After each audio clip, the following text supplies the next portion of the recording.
It's to get the framework right. The initial response I get is, whether it's marijuana or gambling for that reason, well, why are you pro-gambling? Why do you want to encourage marijuana?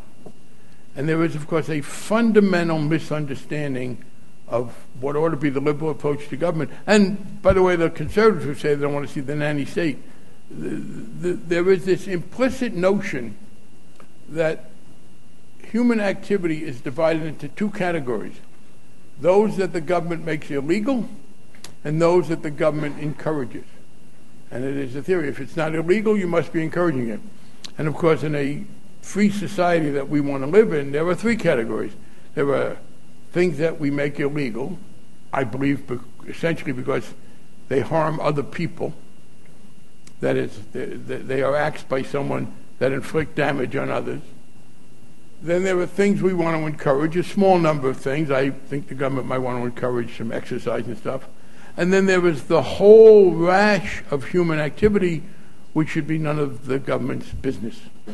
And the answer is no, I don't want to encourage the smoke of marijuana. I don't want to encourage the reading of pornography. I don't even want to encourage bowling. I don't want to encourage people going to stupid movies. I don't want to encourage people smoking or drinking. But I don't want to make them crimes. And I am surprised that, again, there's this implicit mindset that if you're not making something a crime, you must be encouraging people to do it. And that has to be completely rejected. The fact is that the prohibition on marijuana does enormous amounts of harm and virtually no good that I can see. It is, if you did think smoking marijuana was a terrible plague, then you'd have to deal with it much more effectively than you are. Let's take an example: smoking, which is a much greater health problem in America than marijuana. So is alcohol, by the way. Smoking has far worse impact on people who do it and their health. Alcohol can hurt people's health, and it also is the much more important factor in causing antisocial behavior.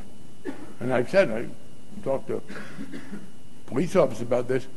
If a police officer is called at 1 o'clock in the morning by someone who said, there's a bunch of guys making a lot of noise in the alley behind my house, I can't sleep, it's 1 o'clock in the morning, would you go roust them out of there? If the police officer is told that they've been drinking beer, maybe wine, he's probably going to have his hand on his baton and be ready for trouble. He might even call for backup. If he's been told that they are smoking marijuana, he's more likely to bring a bag of potato chips. And the fact is that marijuana use does not induce the violent behavior that alcohol use induces.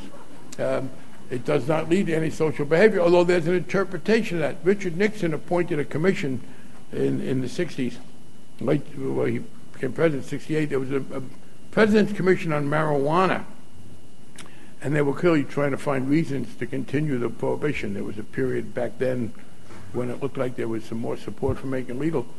And the commission's report, somebody can get it out of the library, the commission's report essentially concluded they appeared to be frustrated. They could not find any real harm that was done by marijuana except one, and it was that the smoking of marijuana suppressed people's entrepreneurial and competitive instincts. I'm not making this up. Letting people smoke marijuana was bad for the economy because they did not want to work as hard and be as creative. So let's go with these two arguments. As I said, in terms of health, smoking tobacco clearly has had much more negative effects on people's health than smoking marijuana. And what I said is that if you really think something's a bad thing and you don't want people to do it, making it illegal is not the best thing for a certain kind of activity. Now, let me do a little bit of a linguistic thing here. We have this category called victimless crimes, and people think that's a philosophical point. Oh, you mean, there are victims because when people do this, their families suffer. No, victimless crime has a very specific law enforcement related meaning to me. We're a free society. we don't want to live under constant surveillance, which means that the law enforcement officials generally only learn of crimes once the victim complains of them. Now, there are some problems there with fraud and white-collar crimes, and there we do have to have some intrusive activity. But for most crimes, law enforcement is triggered by a complaint. The thing about victimless crimes is there's no one to complain. No one reports herself for smoking marijuana. No one reports himself for consensual sexual activity. So that's the issue we have, and that's why prohibition is often ineffective. It was certainly ineffective for alcohol.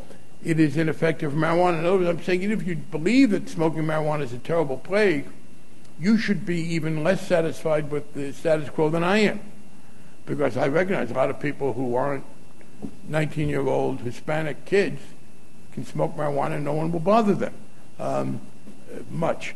But I would still like to make it legal. I'd like to get the tax revenue. I'd like to have some better health and consumer protection. But if you really think that this is a terrible plague, when people decided that cigarette smoking really was such a health hazard that we had to diminish it, fortunately, people didn't make it illegal.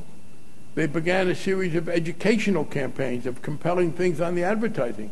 In fact, public policy and voluntary efforts mobilized by it have substantially reduced tobacco smoking, not by prohibiting it.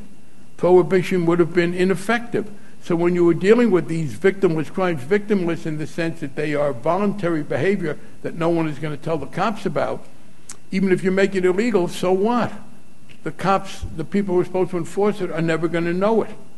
And therefore, as I said, if you did think it was a problem, then you have to go into an active campaign of discouraging its use, of publicizing its negative impact. Instead, what we have is a very discriminatory kind of law enforcement. We also have, as you often do when you make a popular and profitable activity illegal, the gift of a complete tax exemption for marijuana. If you were in the business of selling marijuana, you are as tax exempt as a church. You have some theoretical requirement to report. Nobody really does it. And clearly marijuana smoking would make some sense. There's some other negative side effects. There is the material known as, there is hemp, which could be much more usefully employed in our economy, but because of its association with marijuana, it's made illegal. My partner reminds me that, in fact, marijuana, as it is grown, produces a good deal more oxygen in a lot of the plants. That's actually important in law enforcement. That's apparently why you can catch it with infrared, because it gives out so much oxygen. So there are no good reasons. Even on its own terms, it doesn't diminish use.